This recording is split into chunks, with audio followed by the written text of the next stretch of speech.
paz do Senhor, meus irmãos e irmãs, professores da Escola Bíblica Dominical e todos aqueles que nos ouvem neste momento, nesta aula. Estamos iniciando mais uma lição de Escola Bíblica Dominical, lição de número 5. E você vai ver aí na sua tela, Ruth, lições de lealdade, o caminho da redenção. Somos da Assembleia de Deus de Campo Grande, pastor Alessandro Malafaia e sua esposa Aline Malafaia.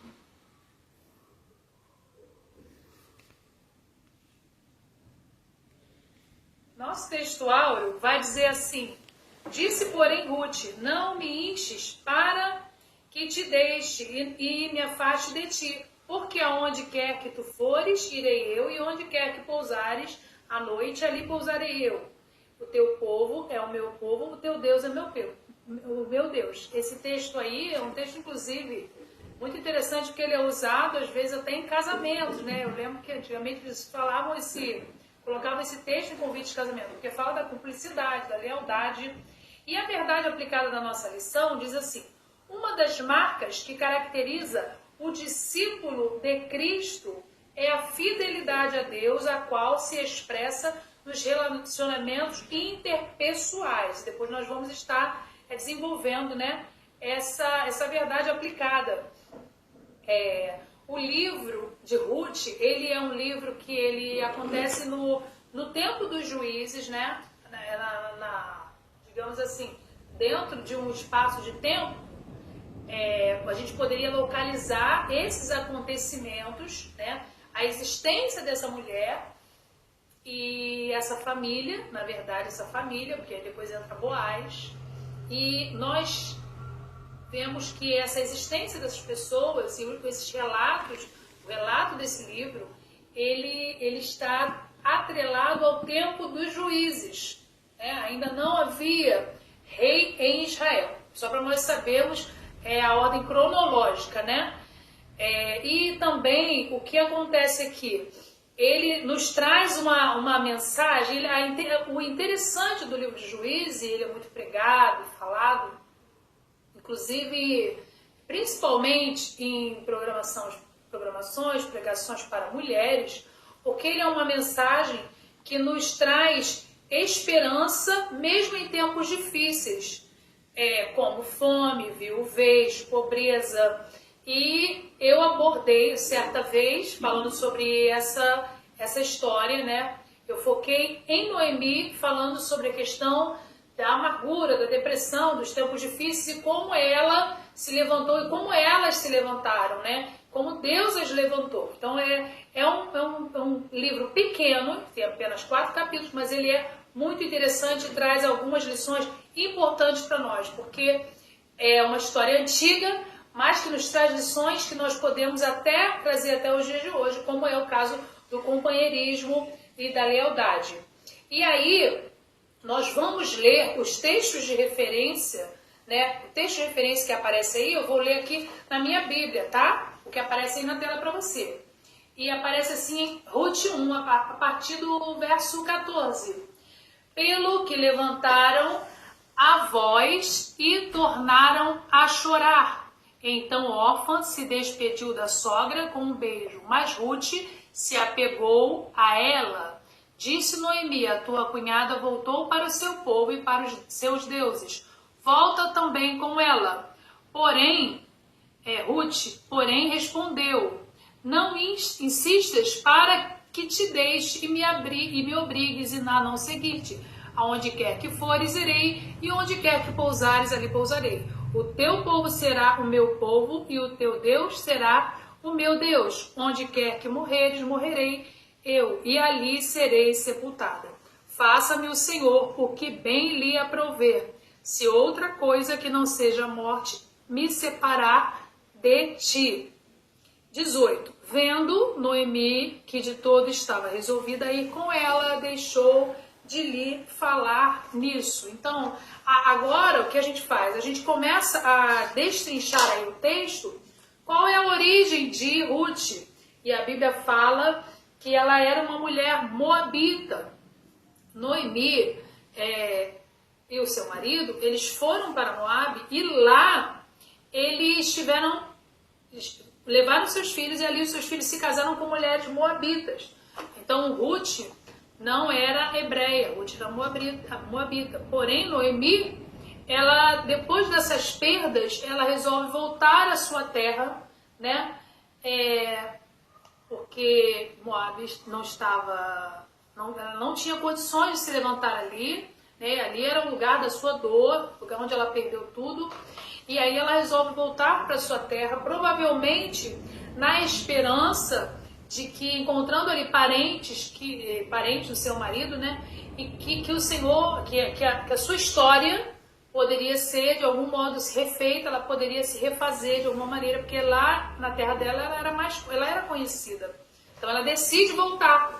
E aí as suas duas noras estão com ela e ela fala para as suas noras: olha, não venham comigo, eu não tenho nada, eu sou uma mulher amargurada.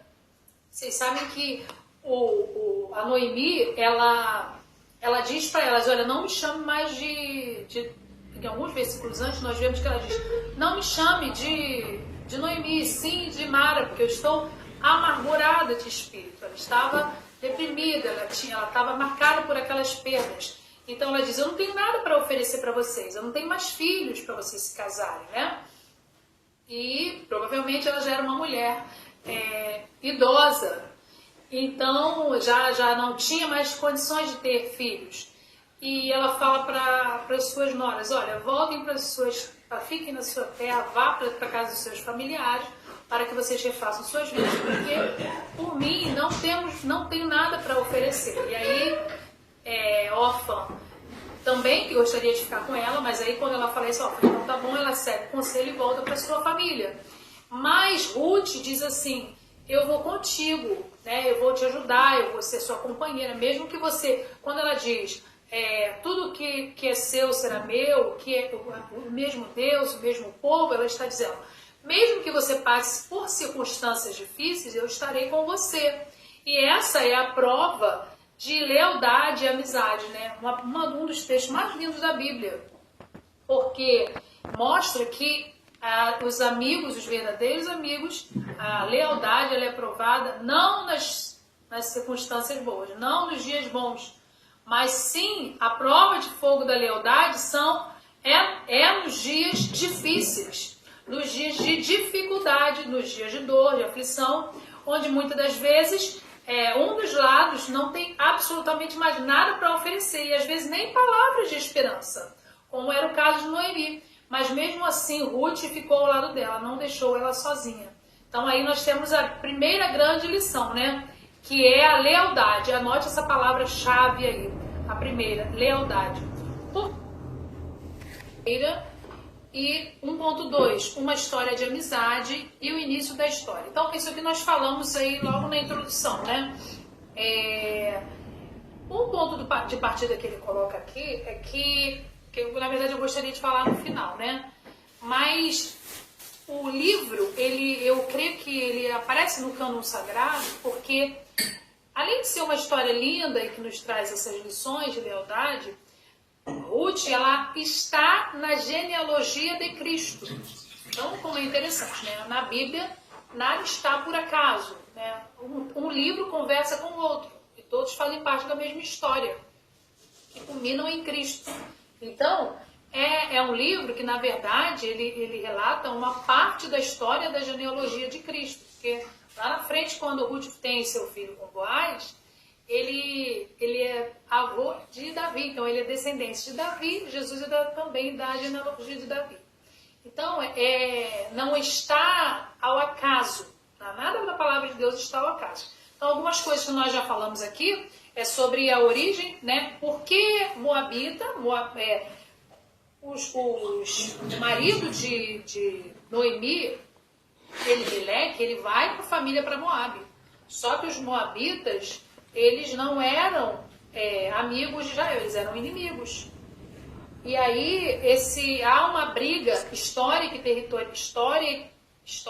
territorial entre Israel e Moab. E é nesse cenário que surge essa família, né? Que a Bíblia conta a história dessa família. E aí no ponto 1 diz: Ruth é companheira, e nós já falamos aqui sobre a questão da amizade da companheira.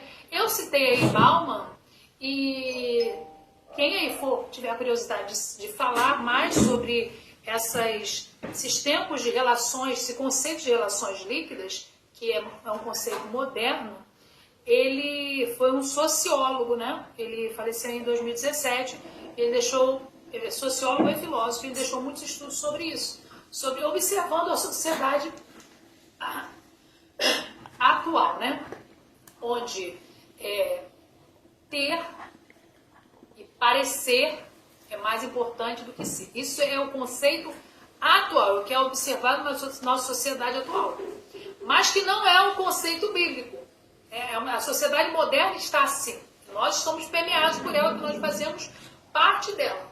Mas o conceito bíblico é de união. O conceito bíblico é de olhar para o irmão, olhar para o lado, né? Então é onde nós precisamos ensinar os nossos alunos que mesmo que o mundo esteja diferente por vários fatores sociais,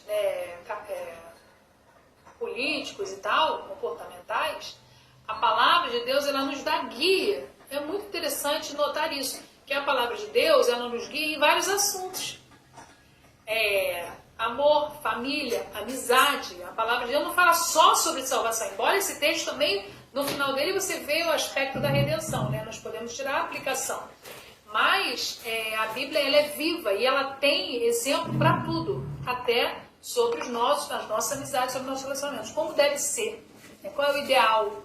Existe aquilo que nós pensamos e fazemos e existe o ideal de Deus. E a palavra ela sempre nos norteia para isso. Isso é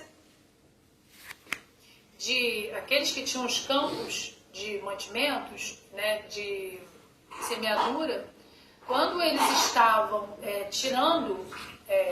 colhendo, fazendo a colheita, eles deixavam para trás, o que era deixado para trás, não era para ser recolhido, não era para voltar atrás para recolher, e sim deixar para pessoas necessitadas, órfãos, viúvas, né, já era um costume em Israel. E ela estava indo para esse campo a fim de pegar essas espigas. Tamanha era a dificuldade financeira que elas estavam, para vocês terem uma noção. Mas Deus é tão bom que depois ela acaba se casando com o dono daquele campo ali. E isso é maravilhoso, porque Deus ele sempre tem uma estratégia, uma recompensa, né, para nós. A gente não sabe, como eu falei, que no momento que nós estamos vivendo agora as dificuldades, não podem definir a nossa vida, porque Deus sempre tem uma saída, uma solução. E ela é uma mulher também que mostra que não ficou de braços cruzados diante da crise, né? Às vezes as pessoas estão diante de uma crise, de uma dificuldade, e ficam ali de braços cruzados, mas ela foi atrás, ela foi para o campo pegar as espigas. Ela tomou uma atitude, né? E aqui fala, no 2.1, a bênção da lealdade, Ruth e Órfã, né? Aqui fala de Ruth e Órfã, porque na verdade eram... Aí ele volta, no início de novo, né, o autor aqui, ele volta porque fala de Órfã, que era outra moça, né, outra nora, que partiu, que foi de encontro à sua família, fala da bênção da lealdade. Realmente essa história nos mostra que depois de tantas lutas, elas são abençoadas, e eu quero falar isso no tópico 3, ela diante daquelas dificuldades, ela não teve medo, ela não ficou paralisada, porque às vezes a dificuldade e o medo paralisa a gente, né?